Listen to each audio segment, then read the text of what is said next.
How we doing? Sitting here, just needed a break from work, and I started to think maybe I'll do a little like review of individual pieces of equipment that I camp with. I did do a review of everything that I go backcountry camping in with, but I thought maybe I should do something that's a little more direct for each particular item. I'll put a link there if you want to see everything that I usually take with me camping. You can go ahead and take a look at that. But so I thought, well, the first thing would make most sense would be my backpack, right? So the backpack that I actually use is Mountain Equipment Company one, the Vista 70. So when I got into backcountry camping, I was already a car camper, so I had to buy everything because it's not the same equipment. You just can't get by with the same equipment, weight-wise, volume-wise, and things like that. So I had to start right from scratch and buy everything. So I did kind of aim to go to the most economical way, which was, in a lot of cases, buying Mountain Equipment Company's branded products because their stuff is usually cheaper. But I find this stuff is usually very good. I've said before, but I kind of consider it like a high-end economy or starter product. But the stuff is actually quite good, and so far everything I've owned from them, for the most part, I've been happy with. So this is the backpack I use. So like I said, it is the Vista 70. It's not something that they make anymore. It's been discontinued. I'm guessing they have another version similar to it. That's just an upgrade to it. So it's probably quite good. So like I said, 70 liter. I don't know how accurate the liters is, but I have no problem getting all my stuff in there, especially when I switched my sleeping bag to a quilt. It saved a lot of space, and I was able to put everything in here. So now when I go, I can take all my food and everything and put it all in the bag. So the bag is big enough for that. Just some specs on it. So it is the material, first of all, the weight, it's just under 2 kilograms, so 1.82 kilograms. So as a reference to that, an Osprey with the same material, the 420 denier nylon, but only 65 liter, is like 2.25 kilograms. So this is actually significantly lighter, the same material though. It's been perfectly durable. Like, there's nothing wrong with it. I've taken on a bunch of trips now. I've done one actual hiking camping trip with it too, but most of my other stuff has been canoe camping. It's perfectly clean. The only thing that seems to stick to it is our dog's fur, but other than that, like, dirt and everything seems to just stay off of it. You know, I lay it down in dirty canoe and everything else, and it stays clean. I do go with black partly for that purpose, to keep it cleaner looking. And then, yeah, so like I said, the material is 420 denier nylon material, which is kind of inherently already water resistant. So it's already somewhat waterproof, I guess you could say, from like light rain and stuff like that. It gives it also relatively light versus strength ratio. So it is quite light. It seems to be quite strong. I've had no issues with it. Never felt weak or anything like that. It doesn't feel like anything's going to fall apart. It's been very good. So yeah, I'm happy with the weight. It feels very light. Like, I was actually surprised when I saw it was as much as it was, because it feels a little lighter than that. But I think most of the weight there is a bit of a hard structured back to it, and it's curved a little bit to get it off your back to kind of help with, you know, air circulation on your back when you're walking with it. So that's kind of where I think the majority of the weight is. I think there is a thing in there that is removable, and if you really wanted to save a little extra weight, you could. But I have no reason to, especially with canoe camping. You can get away with the extra weight a little bit anyways. But I did hike with it once, and it was great. Most of my gear is not ultralight, so, you know, it was just a little bit heavy, but not because of the pack, more because of what was in it. But it handled it really well with the extra weight. Fun fact that I didn't really know until I was kind of researching the whole material, the nylon material. The 420 stands for how much one fiber of that nylon that's 9,000 meters long weighs in grams. So a 9,000 meter long strand of this nylon would weigh 420 grams. So that's why it's called 420 denier nylon. So that was kind of cool. Features of this thing, you have a brain, which is pretty cool. You're supposed to be able to take it off too and use it like a own little backpack. I've never actually done that, which I should. You know, we've done a couple of day trips and I just never think of it. Maybe this next trip I will. So you're supposed to be able to take that off. You can unclip it with the clips, and then you can use the straps and stuff, and you can use a backpack. which I haven't done. So, but I love it. I put the stuff that I kind of access very frequently and it's a little bit smaller and stuff like that in there, and I can get at it real easily. And it's nice because I can pop it either way. It also doubles as kind of the extra top over top of your stuff. Because most of the backpacks, it's just a drawstring. So technically there's still, even when you draw it, there's still a little tiny hole. And this kind of creates almost like a roof over top of it. So if you get any rain or anything like that. So it's quite good. It has the stretchy material on the outside, which I think is also another type of nylon, I do believe.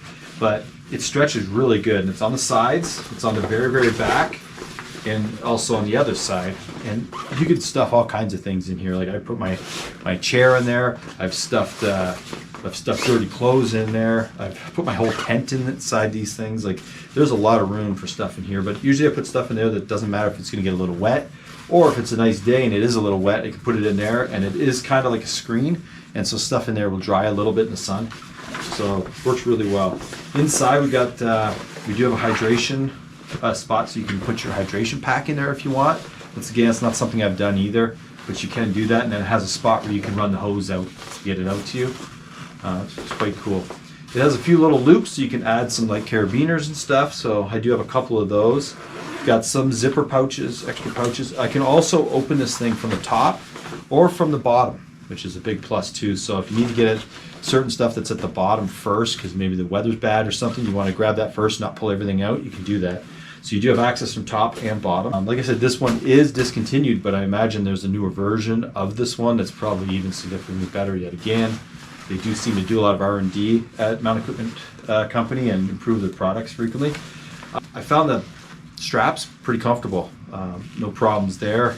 I've used this thing mostly for portaging, so I throw it on my back with the canoe, and I can carry both the canoe and this generally with no issues, even on some of the longer portages. It has nice padded hip belts, and the hip belts have pouches. On one side, it's just like an elastic kind of type one with the same material as the stuff on the outside here that stretches, so you can stuff things in there that you want to be able to access really quick.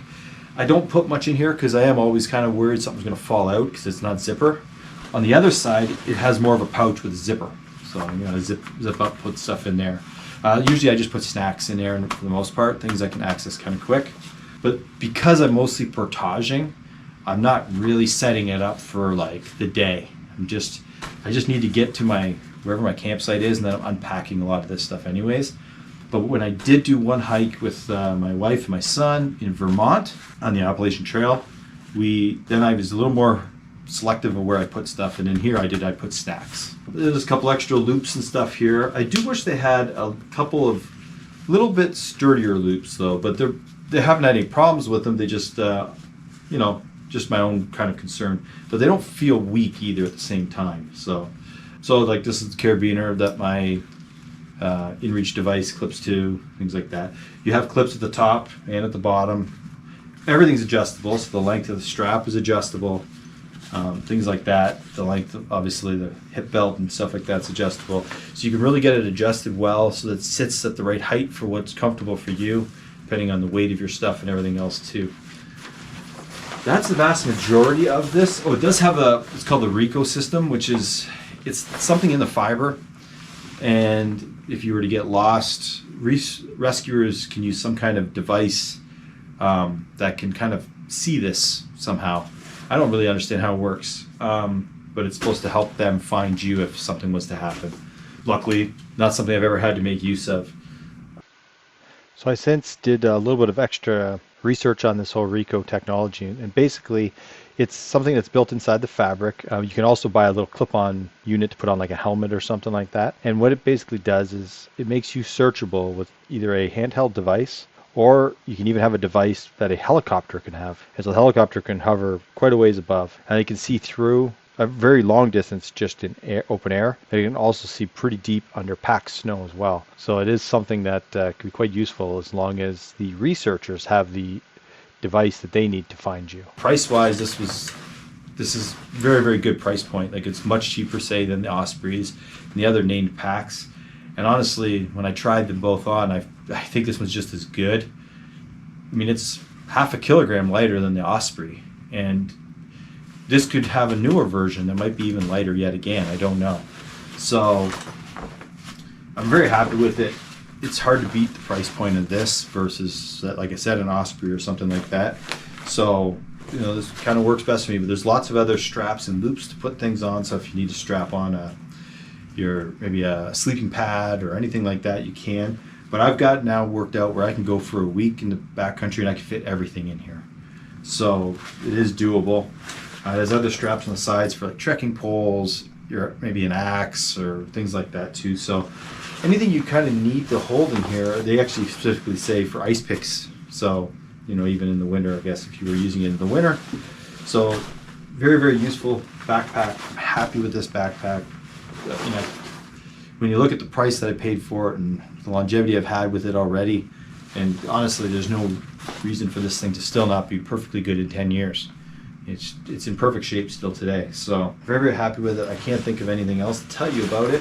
It is really, at the end of the day, just a bag. It's up to you to kind of go in and try different ones on if you can. I happen to live in a location where in Essex County, southern part of Canada, and we just for some reason don't have a lot of places right here that we can go to. I have to drive a couple hours to like London and stuff to find a good place. So I wasn't able to try this on ahead of time. I ordered it online through Mountain Equipment Co-op, or Mountain Equipment Company. It used to be called Co-op. And so it was a bit of a guess, but I was very happy with it. But then after then, I did end up at a Mountain Equipment Company not long after, and I tried on some of the other ones just more or less for my own knowledge to see if I made a good decision.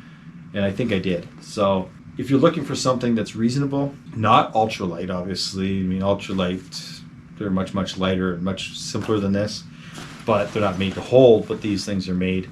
They don't have all the compartments that these things have, things like that. So if you're looking for something that's affordable and reasonable, I do suggest whatever the current equivalent to this 70-liter Vista Mountain Equipment Company bag is.